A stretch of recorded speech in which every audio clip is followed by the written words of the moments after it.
எல்லோருக்கும் வணக்கம். ஜியோகிராஃபியில் மெயின்ஸ்க்காக நம்ம அடுத்து பார்க்க போகிற டாபிக் வந்து இந்தோ பெசிபிக் ரீஜியன்ங்கிற ஆஸ்பெக்டில் ஒரு கொஸ்டினாக பார்க்க போகிறோம். Indo Pacific it's related to ocean. So Indian ocean, Pacific oceans எப்படி வந்து வாஸ்டாக பறந்து விரிஞ்சிருக்குன்னு நமக்கு தெரியும். ஸோ மேஜர் 5 ஓஷன்ஸில் 2 ஓஷன்ஸ் வந்து ரொம்ப பெரிய ஓஷன். த லார்ஜஸ்ட் ஓஷன் வந்து Pacific oceans.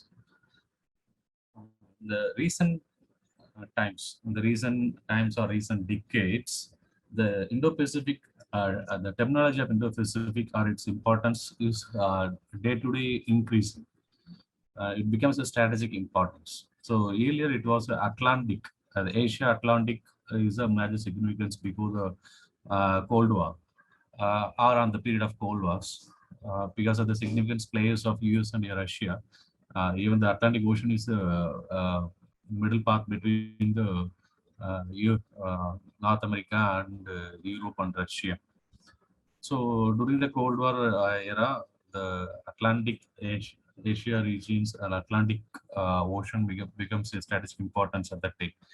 And now the scenario has been changed. The Indo-Pacific location has become a strategic importance all over the world because of various reasons and its trade and other reasons, etc.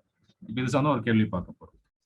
The questions எப்படி இருக்குன்னா, analyze the factors that are driving a global shift towards Indo-Pacific region. So driving a global shift towards Indo-Pacific region. அப்பனா வேற ஏதோ ஒரு shift இருக்கு, ஒரு region இம்பார்ட்டன்ஸா இருக்கு. அந்த ரீஜன்ல இருந்து இப்போ ஷிஃப்ட் ஆகி இப்போ வந்து Indo-Pacific region becomes இம்பார்ட்டன்ஸ்ங்கிற விஷயத்துல கேள்வியோட ஆஸ்பெக்ட் இருக்கு. அனலைஸ் த ஃபேக்டர்ஸ், எந்தெந்த காரணிகள் எதெல்லாம் காரணமா அமையுது அப்படிங்கறத அனலைஸ் பண்ண சொல்றாங்க. ஜஸ்ட் டீடைல்ஸ் பண்ண சொல்லல, அனலைஸ் பண்ணுங்க, எனக்கு ஆய்வு செய்து சொல்லுங்க. என்ன ஆய்வு செய்யணும்? Why the shift? There is some region is more important in earlier period. Now the Indo-Pacific region is becoming another prominent important than the existing region. அப்படிங்கறத மீனிங் இங்க global shiftingங்கிற வார்த்தை underlining word. Driving a global shift towards Indo-Pacific region is the underlining word. அதுக்கான factors analyze பண்ண சொல்றாங்க. But subsidiary questions பாருங்க. Discuss in the context of evolving discourse of the region. Also discuss the opportunities and challenges in this region. So எந்த அளவுக்கு அந்த particular region வந்து இப்போ evolving டெவலப்மெண்ட்ல முக்கியமான காரணமா எவால்வ் ஆகி வந்துட்டு இருக்கு. ஸோ அதனுடைய ஆப்பர்ச்சுனிட்டிஸ் என்ன, சேலஞ்சஸ் என்ன, இன்னும் இதோட பாசிட்டிவ்ஸ் என்ன, இல்லை நெகட்டிவ்ஸ் என்ன, இல்லை என்னோட பெனிஃபிட்ஸ் என்ன, என்னுடைய டிஸ்அட்வான்டேஜஸ் என்ன அப்படிங்கிற ஆஸ்பெக்ட் தான் கொஸ்டின்ஸ். ஸோ இது நல்லதா கெட்டதா அப்படிங்கிற ஆஸ்பெக்ட் தான் கேள்வி அமைச்சிருக்கு. ஸோ இப்படி கேட்கும்போது அப்போ நம்ம எப்படி இந்த கொஸ்டின்ஸ் அப்ரோச் பண்ணணும்? இந்தோ-பெசிபிக் ரீஜன்னா என்ன, அதுக்கு முன்னாடி என்ன ரீஜன் இம்பார்ட்டன்ட் ஆகுது? குளோபல் ஷிஃப்ட்னு சொல்லிட்டாங்க. நம்மளால முடிஞ்சா முன்னாடி என்ன ரீஜன் இம்பார்ட்டன்ட் ஆகுதுன்னு சொல்லலாம். ஸோ இங்க இருந்து இந்த shift there is a transition நடந்துட்டு இருக்குன்னு சொல்லலாம். ஸோ அதுக்கான ஃபேக்டர்ஸ் என்னென்னலாம் we have to discuss. இதுதான் கொஸ்டினை நம்ம அப்ரோச் பண்ண வேண்டிய விஷயம். அந்த ஃபேக்டர்ஸை வச்சு எதனால இந்த ஃபேக்டர்ஸ் வந்து பேசிஸா அமையுது ஷிஃப்ட்டுக்கு, global shift towards Indo Pacific basis அமையுதுங்கிறது அனலைசிங்கிற ஆஸ்பெக்ட் வந்து இங்க டிட்டர்மைன் பண்ணது. ஜஸ்ட் அந்த ஃபேக்டர்ஸ் மென்ஷன் பண்ணி போகக்கூடாது. ஸோ இந்த ஃபேக்டர்ஸுக்கு there should be logical, legal, political, geographical or environmental strategical importance இருக்கும் இல்லையா, அந்த ஃபேக்டர்ஸ் வந்து we have to discuss. அதை வந்து டிஸ்கஸ் பண்ணிட்டு அந்த ஷிஃப்ட் சேஞ்சஸ் சொல்லணும். இது ஒரு ஆஸ்பெக்ட். ஸோ அப்போ இந்தோ-பெசிபிக் ரீஜன் எப்படி இருக்கு அப்படிங்கிறது other part of questions, evolving part of the questions. அப்புறம் அதனுடைய பெனிஃபிட்ஸ் என்ன, இல்லை நெகட்டிவ்ஸ் என்ன, சேலஞ்சஸ், ஆப்பர்ச்சுனிட்டிஸ் என்ன இருக்கு அப்படின்னு டிஸ்கஸ் பண்ணணும். இதுதான் மென்டல் ஃப்ரேம். அந்த கொஸ்டின்ஸ் படிக்கும்போது மென்டல் ஃப்ரேம் ரெடி பண்ணி வச்சுக்கணும் ஆன்சர்ஸ் ப்ரிப்பேர் பண்ற விஷயத்துல. எக்ஸாம் ஹாலில் படிக்கும்போது இப்படிதான் மைண்ட் ஃப்ரேம் ஆகணும். இல்லைன்னா ஒரு பென்சில் எடுத்து சைட்ல வந்து ஆன்சர் ஷீட்ல இந்த மாதிரி அப்ரோச் பண்ண போறோம், ஆர்கனைஸ் பண்ணி எழுத போறேன், பென்சில்ல வந்து எழுதி வச்சுக்கலாம். Then you can rough mental map இது வச்சுக்கிட்டாதான் நம்ம கொஸ்டின்ஸ் வந்து ஒரு ஆர்கனைஸா ஆன்சர் பண்ண முடியும். ஸோ இல்லை மென்டல் என்ன பென்சில் எழுதுற ஹேபிட் சொல்ல வராதுன்னா மென்டல் ஃப்ரேம் பண்ணுங்க. மென்டல் ஃப்ரேம் பண்ணும்போது என்ன வச்சுன்னா, நீங்க ஒரு ஆர்கனைஸ் பண்ணி வச்சிருவீங்க, தென் நீங்க எழுதிட்டே வருவீங்க. எழுதும்போது கான்சென்ட்ரேஷன் ஃபுல்லாக அந்த எழுதுற பேராகிராஃபில் இன்வால்வ் ஆகிடும். அப்போ நம்ம ஃப்ரேம் பண்ண விஷயம் மறந்து போயிடும்.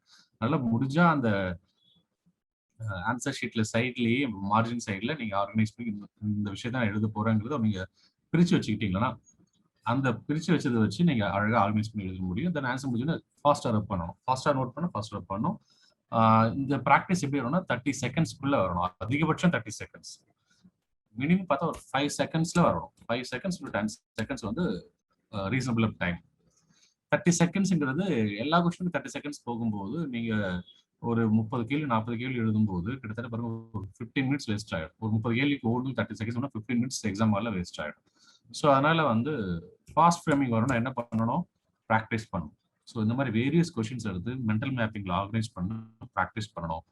முடிஞ்சா எழுதியும் பார்க்கணும், ஆன்சர்ஸ் எழுதி பார்க்கணும். இதாவது main practice is more important than the reading the book and corners of books அப்படின்னு சொல்லுவாங்க. சரி, எனிவே இப்போ நம்ம இந்த கொஸ்டின்ஸ் எப்படி அப்ரோச் பண்ணலாம் நம்ம டிஸ்கஸ் பண்ணுவோம்.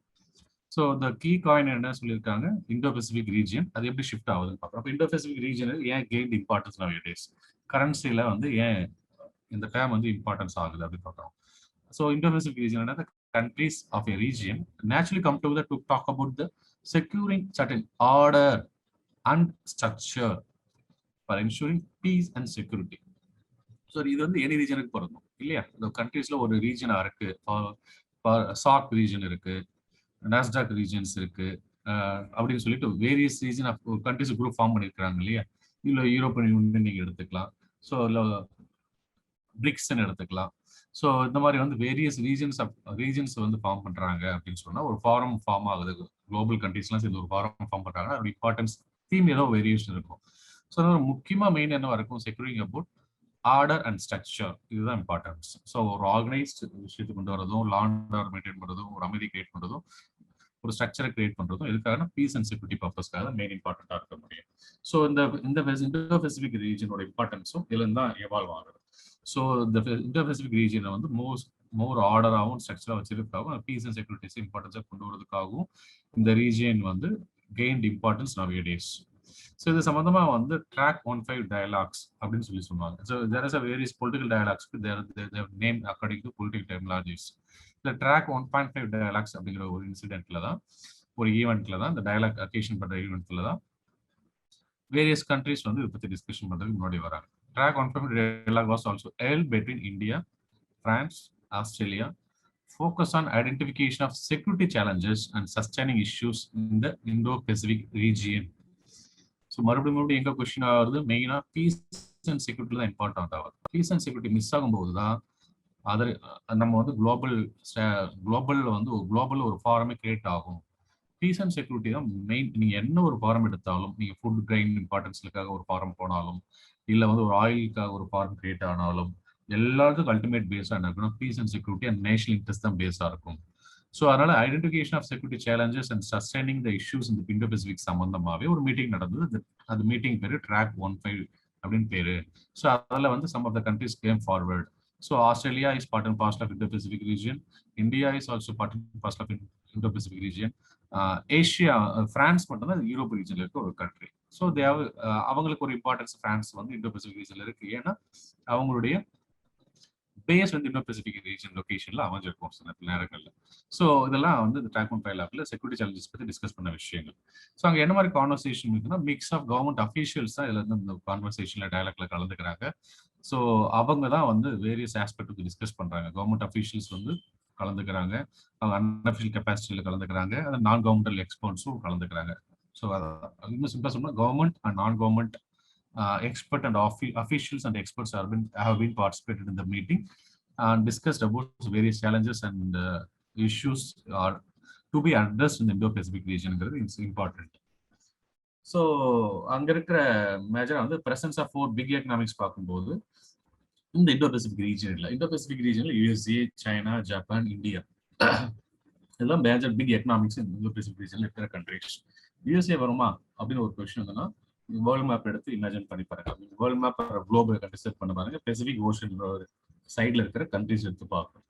ஒரு சைட்ல வந்து சைனாவா இருக்கும், ரஷ்யா இருக்கும், ரஷ்யாவோட இருக்கும், ஜப்பான் இருக்கும். இன்னொரு சைடா பெசிபிக் ஓஷன்ல நார்த் அமெரிக்கா இருக்கும், USA இருக்கும்.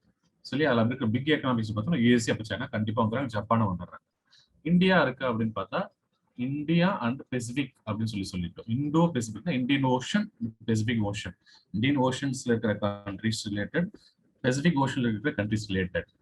அதில் இருக்கிற பிக் கெயின்ஸ் பார்க்கும்போது USA, சைனா, இந்தியா. ஏசியாவில் பார்க்கும்போது சைனாக்கு அடுத்து இந்தியா ஒரு மேஜர் எக்கனாமியா எவால்வ் ஆகிட்டு இருக்கு. ஆஸ்திரேலியா வந்து ஒரு கான்டினென்ட்டே இந்தோ பசிபிக் ரீஜன்ல இருந்தாலும் இந்தியா வந்து எக்கனாமிக் ஆஸ்பெக்ட்ல எவால்விங். ஸோ அதனால ஃபோர் பிக் எக்கனாமிக்ஸ் இந்த இந்தோ பெசிபிக் ரீஜன் அப்படின்னு பார்க்கும்போது இந்த 4 கண்ட்ரிஸ் சொல்லலாம். USA, China, Japan and India அப்படிங்கிற விஷயம் நம்ம எடுத்துக்க வேண்டிய விஷயம். ஸோ ரீசெண்ட் டேஸ்ல இந்தோ பெசிபிக்னா என்னன்னு பார்த்துருந்தோம், என்ன பேக்ரவுண்ட் பார்த்தோம். ரீசெண்ட் டேஸ்ல பார்க்கும்போது ஏன் இது டெவலப் ஆகுதுன்னா இட்ஸ் ரீசெண்ட் கான்செப்ட் தான். இந்தோ பெசிபிக்ங்கிறது recent concept. It was a decade ago the world starts talking about Indo-Pacific, but it rise has been quite significant. Recent days ஒரு 10-12 ஆண்டுகளா தான் இந்த விஷயங்கள் ரொம்ப இம்பார்ட்டன்ட் ஆயிட்டு இருக்கு. ஸோ என்னன்னு பார்க்கும்போது அண்டர்ஸ்டாண்டிங் அது பார்க்கணும். Popularity of this term is and understanding the Indian ocean and Pacific are link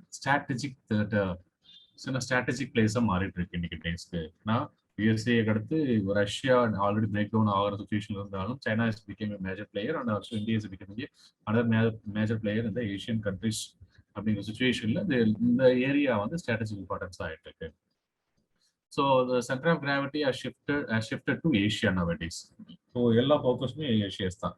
big எக்கனாமிக்ஸா, big எம்என்சிஸா, big ட்ரேடா எல்லாமே வந்து ஏஷியாவில் தான். ஏன்னா ஒரு பக்கம் பாப்புலேஷன் ஆஸ்பெக்ட்ல பார்த்தாலும் எவால்வ் ஆகிட்டு இருக்கு. மேஜர் ஹியூமன் ரிசோர்ஸ் ஏஷியாவில் தான் இன்னைக்கு டேஸ்ல இருக்கு.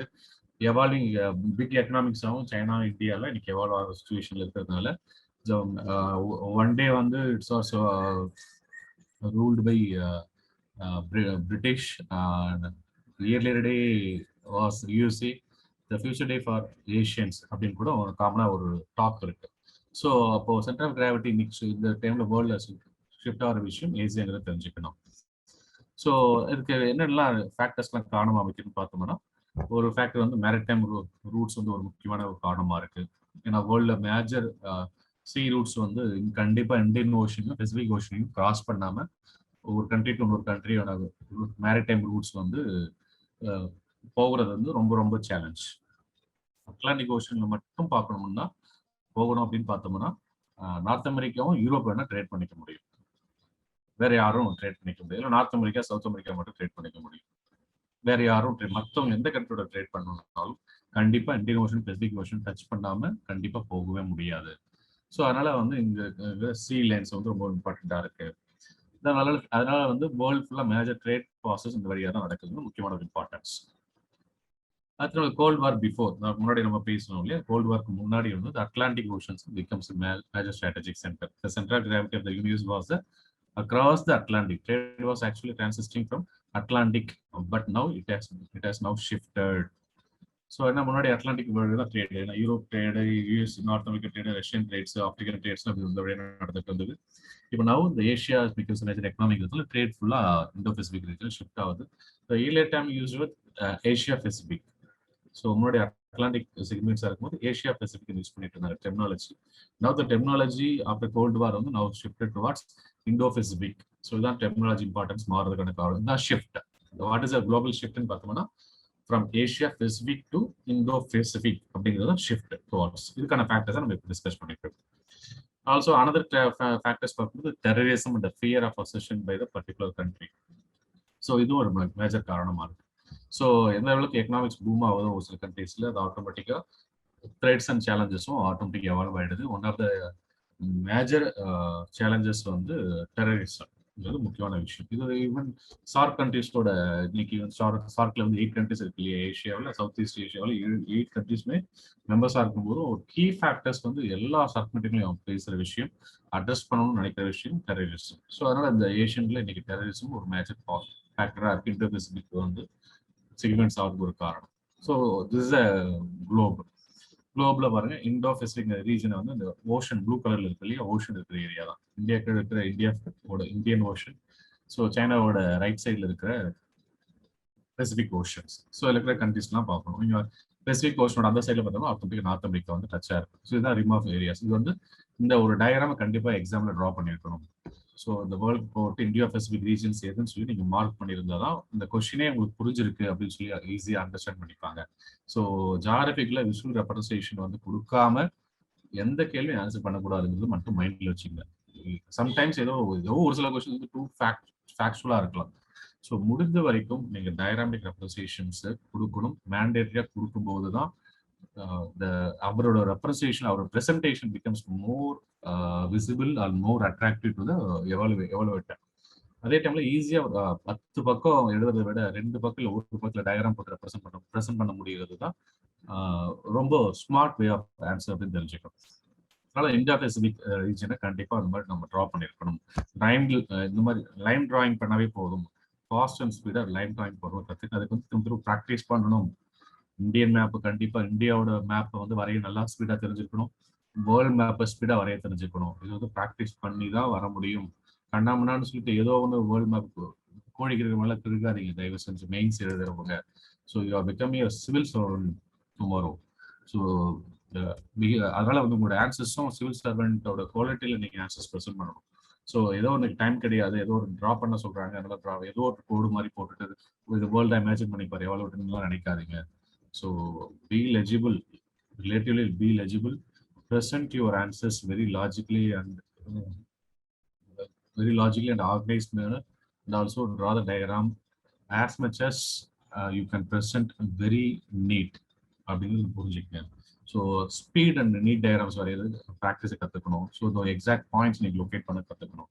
ஸோ இண்டோ-பசிபிக் ரீஜனில் இதில் அண்டர்ஸ்டாண்ட் பண்ணிட்டு உள்ள போகலாம். The term Indo-Pacific is interpreted differently by the different stakeholders. நார்மலா வந்து ஏன்னா இப்போ எவால்விங் டேர்ம் தானே, ரீசனா ஒரு 10 years தான் எவால்வ் ஆயிட்டு இருக்கு. ஸோ இந்தியா அந்த மாதிரி ஆஸ்பெக்ட்ல Indo-Pacific பாக்குது அப்படின்னு சொல்லி பார்க்கும்போது India considers the region as an inclusive, open and integrated அப்படிங்கிற ஆஸ்பெக்ட்ல தான் நம்ம இங்க வந்து இந்தியா பார்க்குது.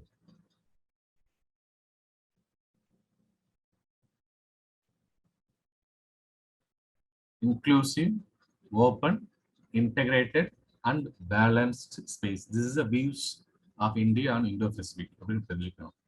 So India continuously emphasizes on strategic interconnections and common challenges and opportunities between the Indian Ocean and the Pacific.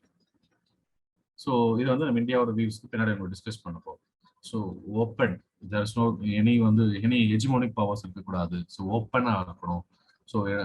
So open book அப்படிங்கிற சொல்லுவோம் இல்லையா, open புக்காக இருக்கணும் அப்படிங்கிற ஆஸ்பெக்ட்ல இந்தியா வந்து பார்க்குது. டிரான்ஸ்பரண்டா இருக்கணும். There should not be any secret issues should be involved between the countries. Integrated aspect. So we have to go together, we have to coordinate together, we have to fight together aspect between the countries of the Indo-Pacific region, the India approach. And then balanced space. Any favor, one country favor or country isolate பண்றதெல்லாம் இருக்கக்கூடாது.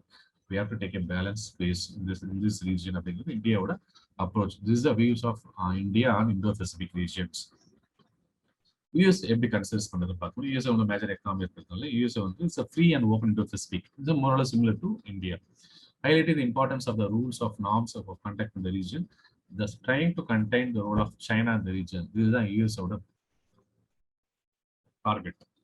So China வந்து one of the major economy evolve ஆகிட்டு இருக்கு. So ஃபியூச்சரில் இன்னும் போகும்போது யூஎஸ்ஏல replace பண்ணுவோம். World எக்கனாமியில் யூஎஸ்ஏக்கு ஈக்குவலாக அது டெவலப் ஆகிட்டு சைனா வந்து ரூல் அப்படின்னு மாதிரி ஒரு பர்செப்ஷன் இருக்கு இல்லையா. ஸோ அதனால யூஎஸோட மேஜர் வந்து ஃப்ரீ அண்ட் ஓப்பன் இன்டர்ஃபேஸ் கொண்டு வரணும். அதே டைம்ல சைனாவோட தேவையில்லாத வேலைகள் எல்லாம் கண்டெயின் பண்ணணுங்கிறது யூஎஸோட பாவம் இந்த இடத்துல. தென் அதர் ஏஷியன் கண்ட்ரிஸ், நிறைய கண்ட்ரிஸ் இருந்தாலும் அதர் ஏஷியன் கண்ட்ரிஸ் ஜெனரலா எப்படி பார்க்குறது விஷயம்னா கன்சோசியேஷனல் மாடல் அப்படின்னு ஸ்டெபிலிட்டி ஆஃப் கண்ட்ரிஸ் இருக்கணும் between the countries. So stability இருக்கணும், ரீஜனல் ஸ்டெபிலிட்டி இருக்கணும், யூனிட்டி இருக்கணும். ஸோ அப்படிங்கிற பீஸ்னஸ் இருக்கணும் அப்படிங்கிறத மேஜரா இருக்கிற ஏஷியன் கண்ட்ரிஸோட பாவம். ஸோ தஸ் பிகிங் in China not only for the sake of giving it some stake holdership but are looking for ways to cooperate within the region. So அதனால சைனா வந்து அவரையும் ஒரு part and parcel of stakeholder நம்ம consider பண்ணிட்டு China வந்து ரீஜன்ல வச்சுட்டு அவருக்கும் ஒரு கோஆபரேஷன் ஆக்டிவிட்டிஸ்க்கு முக்கியமான செக்யூரிட்டி ரோல் பிளே பண்றதுக்கு நம்ம கோஆபரேட் பண்ணணுங்கிறது அதர் ஏஷியன் கண்ட்ரிஸோட perception of Indo Pacific region. So the Indo Pacific ரீஜன்ல இந்தியாவோட விஷன்ஸ் என்ன இருக்கு, the cornerstones of India's vision towards Indo Pacific. இந்த கொஸ்டின் என்ன கேட்டிருக்கேன், ஃபேக்டர்ஸ் பத்தி பேசணும், ஃபேக்டர்ஸ் தான் டிஸ்கஸ் பண்ணிருந்தோம். அப்புறம் எவால்விங் சொல்லி பார்த்தாங்க. எவால்வ் பண்ணும்போது இந்தியாவோட டிஸ்கஷன் தான் எவால்விங் ஆஸ்பெக்ட். அதர் ஆஸ்பெக்ட் வந்து challenges, opposite challenges we will discuss in future. So இந்தியாவோட பர்செப்ஷன் பார்த்தோம்னா ஆல்ரெடி நம்ம டிஸ்கஸ் பண்ணோம்ல, இந்தியாவோட விஷன் எப்படி இருக்குன்னா ஓப்பன், இன்டெகிரேட்டட், பேலன்ஸ்ட். ஒன்றுக்கு என்னென்ன மீனிங் பார்க்கணும். What is open? இந்தியாவோட வியூஸ் ஓப்பன் அப்படின்னு பார்த்தோம்னா, the absence of any hegemonic power in the Indo-Pacific region. It is a significant aspect of the context of China's People's Liberation Army Navy attempting to replace the US presence, which was predominant in the region. China has informally established dominance in South China Sea and Indian Ocean as well. இது வந்து one of த முக்கியமான strategic importance. So இந்த ஒரு region இருக்கும்போது அந்த ரீஜன்ல ஒரு single country should not take its own course, should not dominate, should not influence on other countries or less powerful countries அப்படின்லாம் இல்லை, less economically downtrodden countries அப்படின்லாம் டாமினேட் பண்ணக்கூடாதுங்கிறது ஓப்பன்ங்கிற மீனிங்கோட இந்தியாவோட perception. So there should not be hegemony. இப்போ சைனாவோட issues கூட இந்த சைனாவோட People's Liberation Army should not take lead on all the regions அப்படிங்கிறதும் ஒரு முக்கியமான விஷயம். இதே மாதிரி யூஎஸ்ஏ ரீப்ளேஸ் பண்ணி சைனா ஷுட் டேக் அப்படிங்கிற விஷயம்லாம் இங்கே இருக்கக்கூடாதுங்கிற விஷயம். ஏன்னா சைனா டேக் ஓவர் ஆனால் என்ன ஆகும், ஆட்டோமேட்டிக்காக வில் சப்ரஸ் இந்தியா. ஏன்னா இந்தியாவும் சைனாவும் ஒரே ரீஜன்ல ஒரே கான்டினென்ட்டுக்குள்ள இருக்கிறதுனால ஒரு கான்டினென்ட்ல ஒரு கண்ட்ரி எவால்வ் ஆகும், இன்னொரு கண்ட்ரியை சப்ரஸ் பண்ணி தான் நினைக்கும். Natural course. யூஎஸ் ஆகுது நமக்கு எங்கேயோ வேற ஒரு கான்டினென்ட்ல இருக்கு. ஸோ அதனால வந்து யூஎஸ் இருக்கிறதே நமக்கு பெட்டர் தான். சைனா வந்து இந்த மாதிரி எஜுகோனி பவர் கொண்டு வரக்கூடாது, அதனால ஓப்பனா இருக்கணுங்கிறது இந்தியாவோட பர்செப்ஷன். The next part வந்து integrate. India's aspires to transform a divided region into a integrated one. ஒரு ரீஜன் வந்து ஒரு டிவிஷனா வேரியஸ் ஆஸ்பெக்ட்ல வேரியஸ் கோர்ஸ்ல வந்து டைவர்ட் ஆகி போயிட்டு இருக்குன்னா, ஸோ அது எல்லாமே சேர்ந்து யூனிட்டா இன்டெகிரேட் ஆகிட்டு ஒன் ஆஸ்பெக்ட்ல வந்து செயல்படணும் ஒரு விஷயம். Particularly in the case of Asia, it is a countermeasure against Chinese divide and rule policy among Asian countries. So ஒரு காலத்துல பிரிட்டிஷ் வந்து இந்தியாவோட டிவைட் அண்ட் ரூல் பாலிசியில செயல்பட்டு பார்த்தாங்க. ஸோ அந்த மாதிரி ஒரு சைனா வந்து ரீஜனல் கண்ட்ரீஸ்ல டிவைட் அண்ட் பாலிசி அப்ரோச்ல பார்த்தாலும் அதுக்கான ஆஸ்பெக்ட் நமக்கு அதுக்கான வழியை நம்ம கொடுத்துறாம ஏஷியன் கண்ட்ரிஸ் எல்லாரும் ஒன்னா சேர்ந்து இன்டெகிரேட்டட் ஒன்னா செயல்படணும், including China as a stakeholder in the region ஆஸ்பெக்ட்ல தான் இந்தியா வந்து இன்டெகிரேட்டட் ஆஸ்பெக்டை பார்க்குது. பேலன்ஸ்ட் அப்படின்னு சொல்லி பார்க்கும்போது India's vision is based on multi polar world. Multi polar world. ஒரு காலத்துல வந்து பிரிட்டிஷ் மட்டும் சிங்கிள் போலார் வேர்ல்டு, இன்னொரு காலத்துல யுஎஸ்ஏ, அதுக்கப்புறம் ஈக்குவலா பார்த்தா பைபோலார் வேர்ல்டு ஆச்சு. அது USA and Russia. USA and ரஷ்யாங்கிறத world major power countries bipolar world ஆயிடுச்சு. ஸோ இன்னைக்கு சிங்கிள் போலாரும் வேண்டாம், பைபோலாரும் வேண்டாம், மல்டி போலார் வேர்ல்டு வேணும். மல்டிபிள் எக்கனாமிக்ஸ் மல்டிபிள் கண்ட்ரீஸ்ல எவால்வ் ஆகணும். By working with all the countries and multi polar Asia consisting of India, China, Asian countries. Asian கண்ட்ரீஸ்ல வந்து முதல்ல 10 கண்ட்ரீஸ் இருந்து now it is extending more then 10 countries and Japan, Australia and etcetera. So இப்படி each countries has to take எல்லாருமே வந்து world பவரா evolve ஆகணும். வேர்ல்ட்ல மேஜர் பிளேயரா, வேர்ல்ட் பவர்ங்கிற டெக்னாலஜியோட வேர்ல்டோட மேஜர் பிளேயரா எவால்வ் ஆகணுங்கிறது எக்ஸாக்டான ரைட் டெக்னாலஜி. ஸோ இந்த மாதிரி ஈச் கண்ட்ரியும் வந்து எவால்வ் ஆகணும், ஈச் கண்ட்ரியும் டெவலப் ஆகணும், ஈச் கண்ட்ரி எக்கனாமியில டாமினன்ட் பிளேயரா வரணுங்கிறது multipolar world. So India's vision in this Indo-Pacific region is multipolar world. That is a balanced approach. All the countries should take its own plate. ஒரே பிளேட்ல தான் எல்லா கண்ட்ரியும் மெஷர் பண்ணுங்கிற ஆஸ்பெக்ட் தான் பேலன்ஸ்டு. ஸோ இந்த ஆஸ்பெக்ட் தான். So in such an order no major power will take over vital economic and trade routes அப்படிங்கிறது இம்பார்ட்டன்ஸ். அதான் பேலன்ஸ்டு. ஸோ இப்போ இந்தியாவோட அப்ரோச் என்ன, ஓப்பன், இன்டெகிரேட்டட், பேலன்ஸ்ட் அப்படின்னு விஷயம் நம்ம புரிஞ்சுக்கிட்டா போடுறோம். அதே டைம்ல டெமோக்ரஸியை வந்து மெயின்டைன் பண்ணணும். இந்தியாவோட தாரக மந்திரமே டெமோக்ரஸி, நோ ஆட்டோக்ரஸி. ஸோ இந்தியாவோட டெமோக்ரஸி இந்த ரீஜன்ல மெயின்டைன் பண்ணணுங்கிறது முக்கியமான விஷயம். ஸோ இதில் இருக்கிற ஆப்பர்ச்சுனிட்டிஸ் அண்ட் சேலஞ்சஸ் பார்க்கும்போது முக்கியமாக இந்த ரீஜன்ல வந்து என்ன மாதிரி சுச்சுவேஷன்ஸ் இருக்குன்னு பார்த்தா, China is a power player இந்த இன்டர்நேஷனல் டிப்ளமசி இந்த ரீஜன், ஃப்ரம் தி ரீஜன் இல்லையா, இந்த ரீஜன்ல இருந்து சைனா இஸ் அ பவர் பிளேயரா செயல்படுறாங்க. It's threatens the political order in the regions. ஒரு பக்கம் வந்து நேபாளுக்கு ஃபண்ட் கொடுக்கறது சைனா, ஒரு பக்கம் வந்து ஸ்ரீலங்காவுக்கு கொண்டு வருது, அம்பன்டோட்டா போர்ட்டை வந்து ஸ்ரீலங்காவில் உள்ளவே வந்து அமைச்சிக்கிறது, அதை சுற்றி அடுத்து டெஸ்டிங் பண்றது, ஆல்ரெடி சைனாவுக்கும் தாய்வானுக்கும் ஒரு இஷ்யூ, சைனாவுக்கும் ஹாங்காங்க்கும் இஷ்யூ. இப்போ ரீசெண்ட் டேஸ்ல கூட சைனாவுக்கும் தாய்வானுக்கும் வந்து தாய்வானோட க்ளோஸா வந்து even day before yesterday or day yesterday I think தாய்வானுக்கு வெரி க்ளோஸா வந்து அவங்க வந்து வெப்பன்ஸ் டெஸ்டிங்ஸ் கண்டக்ட் பண்ணாங்க. ஸோ இந்த மாதிரி வந்து அதோடைய regional players kullave China is taking different approaches and different partialities அப்படிங்கிற விஷயம்.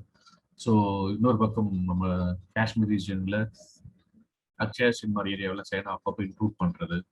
So even China constructing a dam or villages in nearby Indian borders அப்படிங்கிறது ஒரு பெரிய இஷ்யூ. Also becoming a big tussle between India and China மாற situations.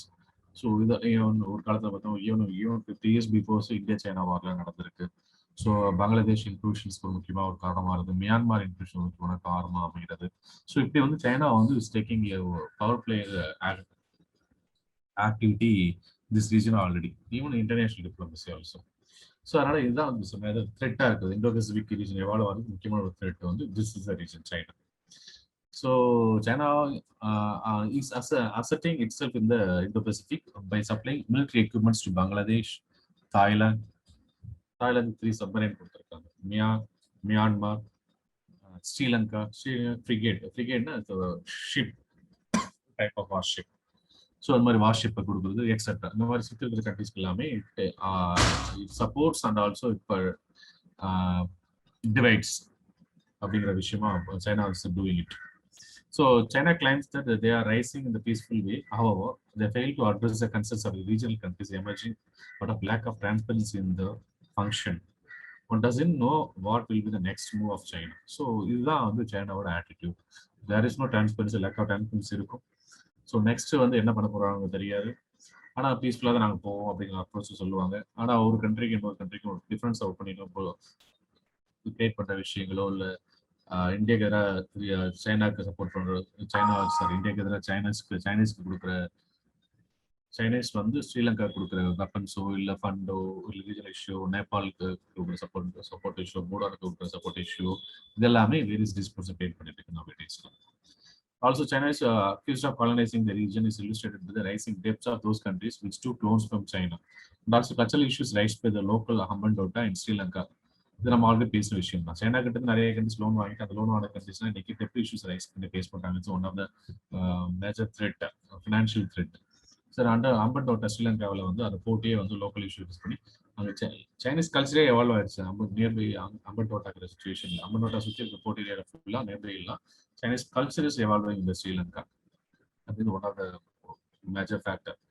So the unlawful ingress into Myanmar full unlawful ingress into the migrations கொண்டு வரதுக்கான வாய்ப்புகள் அமைகிறது. அது எல்லாமே ஒரு பாலிசியா இருக்கு. And also popular of uncertainty and swinging from one extreme to another swiftly. ஒரு பக்கம் ஒரு முடிவு, இன்னொரு பக்கம் யூனிலேட்டரலா வந்து இல்லாம அகைன்ஸ்டா 180 டிகிரி ஆப்போசிட் அதர் டெசிஷன்ஸ் எடுக்கிறது. ஸோ இதெல்லாம் வந்து இப்போ ரீசன்ட் டேஸ் இருந்தாலும் அவங்க என்ன சொல்லிக்கிறாங்க, late 100 flowers blossom followed by the cultural revolution அப்படின்னு சொல்லி சொல்லிக்கிறாங்க. So different 100 flower blossoms 100 kinds of views, 100 kinds of decisions they all out அப்படிங்கிற விஷயமா அவங்க ப்ரொஜெக்ட் பண்றது it's not right in this ரீஜனுங்கிறது இந்த சிச்சுவேஷன்ஸ். ஈவன் பார்த்தோம்னா சவுத் சைனா சீல கூட அந்த சர்க்கா போராக் சோஹால்ங்கிற ஏரியா 2012 அவங்க ஆக்குபை பண்ணியிருக்காங்க. இன்னைக்கு வரைக்கும் அது வந்து இன்னும் இஷ்யூஸ் தான் இருக்குங்கிறது ஒரு மேஜர் த்ரெட். So, அது தவிர அதர் இஷ்யூஸ் பார்த்தோம்னா challenges in the Indo-Pacific region are not just about securing trade routes from the domination of the particular country. ஒரு விஷயம் வந்து டெரரிசம். ஸோ இது வரைக்கும் பார்த்ததுனால சைனாவோட மேஜர் த்ரெட் இஷ்யூஸ், அவங்க பண்ற டாமினன்ட் இஷ்யூஸ் ஒன்று, அது தவிர இந்த ட்ரேட் ரூட்ஸ் ஒன்று, அது தவிர டெரரிசம் யூ த்ரெட்டாக இருக்கு, பர்டிகுலர்லி ஃபார் இந்தியா. இந்தியா வந்து நிறைய டெரரிசம் இஷ்யூஸை ஃபேஸ் பண்ணுறது. ஈவன் இந்தியாவோட ஹார்ட் அண்டாக இருக்கிற பார்லிமெண்ட் அட்டாக் கூட இந்தியா ஃபேஸ்ட் ஆல்ரெடி. ஸோ அதான் மறக்க முடியாது. தாஜ் இன்சிடென்ட்டாக இருக்கட்டும், பார்லிமெண்ட் இன்சிடென்ட்டாக இருக்கட்டும். ஸோ இந்தியாவோட என்ன சொல்றது, இந்தியாவோட ஃபேஸ் இருக்குல்ல, இந்தியாவோட டேமேஜ் ஃபேஸ் பை டெரரிசம் இருக்கு இல்லையா, தட் ஹேஸ் டு பி ப்ரொடெக்டட்ங்கிறதா சொல்லணும். That has to B protected through this Indo-Pacific strength அப்படின்னு தான் சொல்லணும். So, the hotbed for terrorism is operating in the region is vicinity of Indo-Pacific, which is probably admitted by even Pakistan. Okay, this is a very, very important significance. And then maritime security and maritime domain awareness are also central to the concept of Indo-Pacific regions. அதுக்கப்புறம் பார்த்தோம்னா there exists a political rhetoric describing that Indo-Pacific is the arc of prosperity.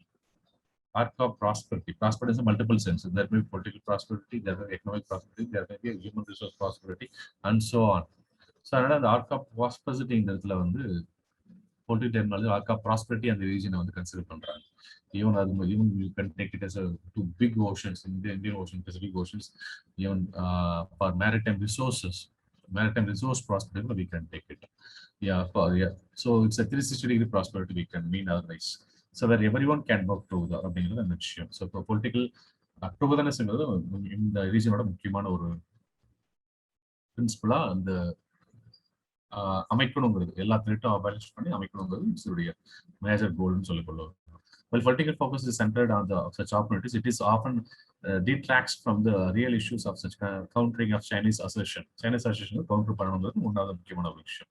So அதே மாதிரி இந்தியாவோட முக்கியமான சொல்லி multipolar world பார்க்கறது முன்னாடியே சொல்லியிருந்தோம். ஸோ முன்னாடி மாதிரி இல்லாமல் நேட்டோ மாதிரியோ யூஎஸ்எக் சப்போர்ட்டோ இல்லை வாஷா பேக் மாதிரியோ இல்லாமையோ அந்த மாதிரி Russian support, US support, Chinese support, India support அப்படிங்கிற ஆஸ்பெக்ட்லாம் இல்லாமல் மல்டிபோலார் வேர்ல்டு வர்றது இந்தியாவோட பேலன்ஸ்ட் அப்ரோச் அப்படின்னு சொல்லலாம். அதே மாதிரி இன்டர்நேஷனல் ஏவியேஷன்ஸ் எதுவும் இல்லாமல் பார்த்துக்கணுங்கிறது தெரிஞ்சுக்கணும். நம்ம வந்து இந்த ரீஜனில் மெயின்டைன் பண்ண வேண்டிய விஷயங்கிறது தெரிஞ்சுக்க வேண்டிய விஷயம். So future aspect of India with respect to Indian பெசிபிக்னு பார்க்கும்போது இந்த இடத்துல ஆட்டோமேட்டிக்காக naval forces and diplomacy two vital tools for furthering India stature in the affairs of Indo-Pacific.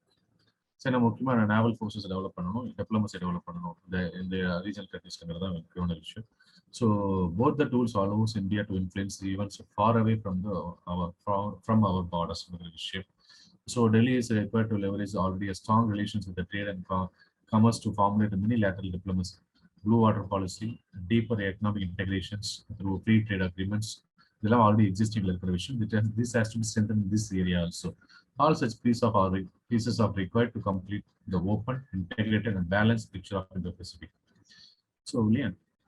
So naval forces அப்படின்னு சொல்லி சொல்றோம்னா, ஸோ இதுலேயே இந்த ஓஷனில் கண்டிப்பாக அந்த நேவல் ஃபோர்ஸஸ் வந்து இன்க்ரீஸ் பண்ணணும் அப்படிங்கிறது முக்கியமான விஷயம். ஏன்னா ஓஷனாக இருக்கும்போது ஆட்டோமேட்டிக்காக ரீஜன் என்ன சொல்றது, லேண்டில் இருக்கிற ஆர்மியை விட நேவல் ஃபோர்ஸஸ் வந்து முக்கியமான ஸ்ட்ரென்த்னிங்காக அமையும்.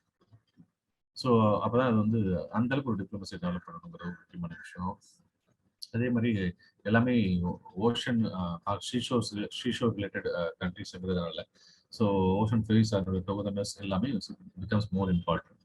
The blue water policy is more important. The deeper economic integrations, import export, it is going to be happen. It is already happening or is going to be happen through the oceans or towards the sea trade. So அதனால வந்து இங்க sea trade protection, maritime security, இந்த C வார்ஃபேர்ஸ்லாம் இருப்பாங்க இல்லையா, அவங்களெல்லாம் எல்லாம் பார்த்துக்கிற விஷயம், இல்லை ஷிப்பை வந்து திருடிட்டு போகிற விஷயம். ஸோ இதெல்லாம் இல்லாமல் ப்ரொடெக்ஷன்ஸ் கொடுக்க வேண்டிய விஷயம்லாம் முக்கியமான விஷயம் பார்க்கணும். So if you good achieve an open integrated balance, இந்தியாவோட விஷயம் என்ன, ஓப்பன் இன்டெகிரேட்டட் பேலன்ஸ் இண்டோ-பெசிபிக். இந்தியாவோட விஷன் இந்த ரீஜனோட கோலை அச்சீவ் பண்ணோம்னா அவர் பவர் ப்ரொஜெக்ஷன் ஆர் இன்ஃப்ளூயன்ஸ் இந்த ரீஜன் இன்க்ரீஸ் ட்ரெமெண்டஸ்லி. இந்தியாவோட பவர் ப்ரொஜெக்ஷனும் அதனோட ரீஜனல் இம்பார்ட்டன்ஸும் எக்கனாமிக் பூமிங்கும் இன்னும் ரொம்ப ட்ரெமெண்டஸாக இன்க்ரீஸ் ஆகுங்கிறது இந்தியாவோட தாரக மந்திரம், இந்தியாவோட எய்ம் அப்படின்னு சொல்லலாம். So India's vision of security and growth for all in the region, growth, security and growth for all in the region. அதோடைய வியூஸ் தான் Sagar. India's vision of Sagar, ஷார்ட்டா சொல்லி India's vision of Sagar upon the schemes like Sagar Mala is founded need to be leveraged for growing international confidence over India role in the Pacific அப்படிங்கிறது முக்கியமான விஷயம். So India's perspective in Pacific பார்க்கும்போது India is a special partner along with other countries பார்த்தீங்கன்னா USA இருக்காங்க, Australia, Japan, Indonesia. Actually look at the Indo-Pacific as a Indo-Pacific plus India அப்படின்னு கூட சொல்லலாம் அப்படின்னு சொல்றாங்க. ஏன்னா India is on a special status in this area. They try to embed India into strategic dynamic of Asia Pacific. They want India's presence in South China Sea, East China Sea, basically to counter China. ஏன்னா அதுக்கு அடுத்து சைனாவுக்கு வந்து China is major dominant பிளேயராக இருந்தாலும் நாளைக்கு சைனாவை ஈக்குவலாக வளரக்கூடிய ஒரு விஷயம் இந்தியாங்கிறதுனால ஈவன் எங்கெங்கெல்லாம் சைனா அதனுடைய மூக்க நுழைக்குதோ, China taking hegemonic power on another countries, அந்தந்த கண்ட்ரீஸ்லாம் they are now want role of India on their activity அப்படின்னு தான் சொல்லணும். சவுத் சைனா இஷ்யூஸ்ல there is a fight அப்படின்னா இந்தியாவோட பிரசன்ஸ் அங்கே இருக்கணும் எதிர்பார்க்குறாங்க. ஈஸ்ட் சைனா சி இஷ்யூஸ் இதெல்லாம் எதிர்பார்க்கணும். சைனாக்கு அகைன்ஸ்ட் அங்கே இருக்கணுங்கிறது இங்கே இருக்கிற இந்த ரீஜனில் இருக்கிற முக்கியமான ஒரு expectations. India over seek to cooperate and architecture of peace and security இந்த ரீஜன். இதனால இந்தியாவோட நம்முடைய மற்றும் பீஸ் பஞ்சசில் இல்லையா, பஞ்சசில் நம்ம வந்து நேரு சொன்ன பஞ்சசில். ஸோ அந்த ஆஸ்பெக்ட்ல நம்ம பீஸ் அண்ட் செக்யூரிட்டி இந்த பஞ்சசில் தானே policy, foreign policy of India is Panchsheel 5 points. அதில் முக்கியமான points peace. So peace and security தான் அந்த ரீஜன்ல இருக்கணுங்கிறது இந்தியாவோட principle. The common prosperity and security requires the countries to evolve through dialogue, a common rule-based order of other region. So, every approach it should be prepared through evolve through dialogues and common rule-based. ஒரே மாதிரி rule இருக்கணும். So பேச்சின் அடிப்படையில் தான் இந்த பிரச்சனைகளை தீர்த்துக்கணும். இந்தியாவோட விஷயம். நோ வயலன்ஸ் இந்தியாவோட other part. For India, Indo-Pacific stands for free, open, inclusive region. It includes all nations in the geography and also others who have to have a stake in it. In its geographical dimension, India considers the area from the shores of Africa to the shores of America. So, இதான் வந்து இந்தியாவோட முக்கியமான விஷயம். Geographical dimensions சொல்லி பார்க்கும்போது India supports the rule-based, open, balanced, and stable trade environment in the Indo-Pacific region, which lives upon all the nations tied in the trade and investment. அப்படிங்கிறது இந்தியாவோட முக்கியமான சிச்சுவேஷன்ஸ். Sorry. So China மாதிரி இல்லாம unlike China, India seeks a united Asia, not a divided one. ஏன்னா China வந்து divide rule policy இந்த ரீஜன்ல வந்து already play பண்ணிட்டு இருக்கிறதால இந்தியாவோட அப்ரோச் கிடையாது, balance and open. So Asia countries யுனைடா இருக்கணுங்கிறது முக்கியம். ஏன்னா ஆனால் சைனா அதுக்கு அகேன்ஸ்ட் இருக்கணும். China tries to play off some Asian members against others. There will be of excluding dividend rule status. India does not comply with the US version of Indo-Pacific that seeks to contain Chinese dominance. So இதுதான் முக்கியமான ஒரு point. நம்மள வந்து whether India supporting US to contain China. ஏன்னா யூஎஸோட vision எப்படி இருக்கு, India region நம்ம பார்த்தோம். தோஸ் பீசண்டா இருந்தாலும் இந்த ரீஜன்ல சைனாவை கண்டெயின் பண்ணணுங்கிறது யூஎஸோட முக்கியமான ஒரு கோல். அப்போ யூஎஸ் வெர்ஷன் தான் இந்தியா ரெப்ரசென்ட் பண்ணதுனா does not show. India does not complain the US version of Indo Pacific. US என்ன சொல்லுதோ, யூஎஸ் எப்படி இந்தியா பசிபிக் ஆகோ அந்த பார்வையில் இந்தியா இந்த ரீஜனை பார்க்கல. சைனாவை கவுண்டர் பண்ணணுங்கிற ஆஸ்பெக்ட்ல இந்தியா அந்த ரீஜன்ல பார்க்கல. India has to evolve along with other கண்ட்ரிஸ்ங்கிறது தான் இந்தியாவோட வியூ. அதனால open, transparent and balanced inclusive approach வந்து India approach. So India is rather looking for the ways through which it can work together with China. This is more key important word. So India's vision என்ன, India work together with China in this region. அப்படிங்கிறது முக்கியமான விஷயம். So India is looking for democratizing the region. So this is another important terminology. Democracy evolve. Democratizing the region னா எல்லாமே through evolving process to address through dialogues and equal opinion. அப்படிங்கிறது முக்கியமான விஷயம். Earlier the region used to be almost like an American lake. However, there exists a fear of that region will become Chinese lake now. Scarborough Shoal dispute is an example in the South China Sea. முன்னாடி ஒரு காலத்துல இது வந்து அமெரிக்காவோட வீடு மாதிரி இருந்துச்சு. இன்னைக்கு இந்த ரீஜன் வந்து சைனீஸோட வீடா மாறி போயிட்டு இருக்கு. ஸோ அது முக்கியமான காரணம் 2011 வந்து அந்த ஷோலுங்கிற ஏரியாவை அவங்க டிஸ்பியூட்ல சைனீஸ் கண்ட்ரோல் வச்சிருக்கிறது முக்கியமான காரணம். ஆனால் இந்தியா வந்து எந்த எஜமானி பவரும் இருக்கக்கூடாதுன்னு தான் நினைக்கிறேன். ஈவன் எதிர் maybe China USA. So India does not want hegemony of any player in the region. India is working with trilateral such as India, Australia, France, India, Australia, Indonesia to ensure that China does not dominate in the region. So other countries ஓட அலைடாவும் இருந்து ஒரு country China மட்டுமே dominance பண்றதுக்கு India evolve ஆகல. So India evolve ஆகுறது வந்து எல்லா கண்ட்ரிஸும் ஒன்றா எவால்வ் ஆகணும். ஒன் கண்ட்ரி ஷுட் நாட் சப்பரஸ் அந்த அதர்ங்கிறது முக்கியமான விஷயம். ஸோ அப்போ கீ இஷ்யூஸ் என்ன, India open, inclusive, balanced approach. It should work together with China, democratizing the region. So there should not be any hegemony in the region. அப்படிங்கிறத விஷயம். So இது வரைக்கும் நம்ம பார்த்த விஷயங்கள் வந்து இந்தோ-பசிபிக் ரீஜனோட எல்லா ஆஸ்பெக்டும் பார்த்துட்டோம். ஸோ இது தவிர இது வேற என்ன பண்ணலாம், நியூ ஃபியூச்சர்ல என்ன நடக்கும், என்ன வே ஃபார்வர்ட் போகணும் இந்த ரீஜன் அப்படின்னு பார்த்தோம்னா, டிகேட் ரீசன்ட் டிகேட் கான்செப்ட் எப்படி இருந்தாலும் how it has to evolve and move further in the coming years அப்படின்னு பார்த்தோம்னா, this region should have equal access as a right and the international law to use of common spaces on sea. கிளாஸ் அப்படின்னு சொல்லுவோம். கிளாஸ் international law of sea rules இருக்கு. So common space on sea. So இது இந்த country என்னுடைய region இருக்கு, இந்த ஏரியா. இப்போ இந்தியா ஸ்ரீலங்கா இஷ்யூஸ் பார்த்தோம்னா எல்லை தாண்டி வந்துட்டாங்க மீனவர்கள், இது ஸ்ரீலங்கா ஏரியா, இந்தியா ஏரியா அப்படின்லாம் இருக்கு இல்லையா. அந்த மாதிரி வந்து கடலுக்குள்ள கோடு போட்டு, இமேஜினரி கோடு போட்டு பிரிக்காதீங்க. காமன் ஸ்பேஸா சீஸை யூஸ் பண்றதுக்கான பெர்மிஷன் கொடுங்க இன்டர்நேஷனல் லா படி அப்படிங்கிறது ஈக்குவல் அக்சஸ் கொடுக்கணுங்கிற விஷயம் இந்த ரீஜன்ல. The countries in the region should have equal access as a right on the international law to use the common spaces of the sea and in the air that would require freedom of navigation, unimpeded commerce and peaceful settlement of disputes in accordance with international law. So இப்போ regional loss மட்டுமே போடாம, particular கண்ட்ரிஸோட loss மட்டும் dominate பண்ணாம, இந்த regional loss ஒன்று evolve பண்றீங்களோ இல்லையோ, முதல்ல இன்டர்நேஷனல் லாஸ் அடாப்ட் பண்ணீங்க.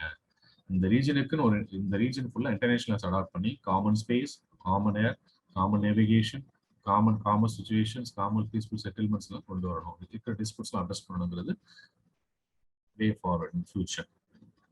Another aspect, it is important to establish connectivity in the region based on the respect of sovereignty and territorial integrity, consultation, good governance, transparency, viability, and sustainability. So இதெல்லாம் வந்து எந்த ஒரு கண்ட்ரியுமே எந்த ஒரு பிளாக்குமே evolve ஆகிறதுக்கான futuristic values.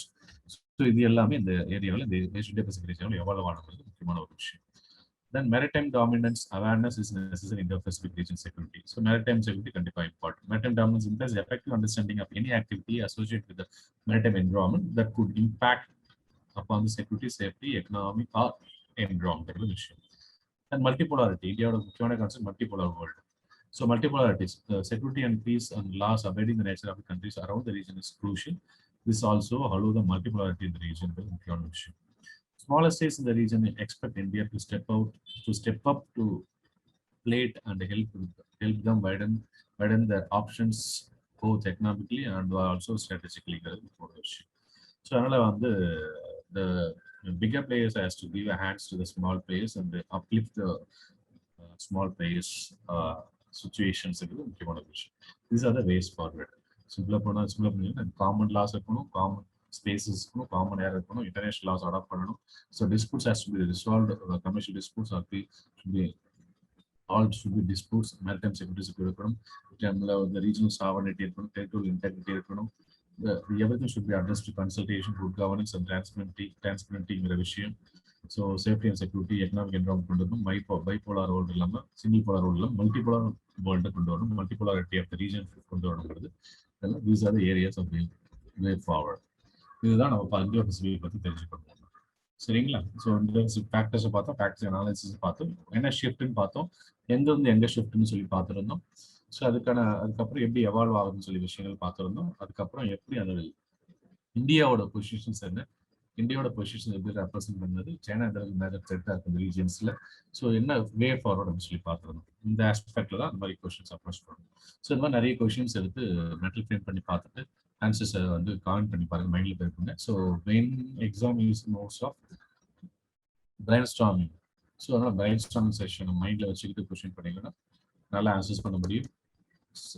திரும்பவும் சொல்றேன், geography questions பொறுத்த வரைக்கும் டயக்ராமெட்டிக் ரெப்ரசன்டேஷன் மேண்டேட்டரியா கொடுங்க அப்படிங்கிறது ப்ளஸ் பண்ணி இந்த செஷன் இப்போ முடிச்சுக்கலாம். தேங்க்யூ.